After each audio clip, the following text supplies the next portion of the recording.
Ito ang aking pangako,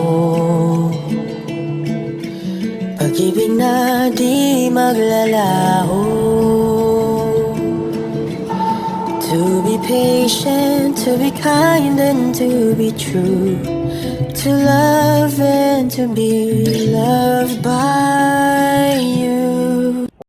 Ay, gira, Donbell, malapit na raw mabuwag.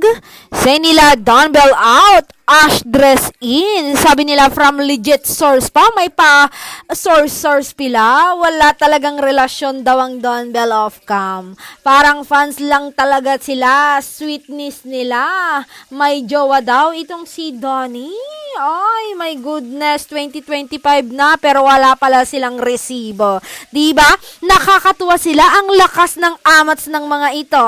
Alam nyo, bashers, kahit anong sabihin nyo, walang maniniwala sa inyo na Donbell fans kasi alam naming lahat na mayroon silang relasyon.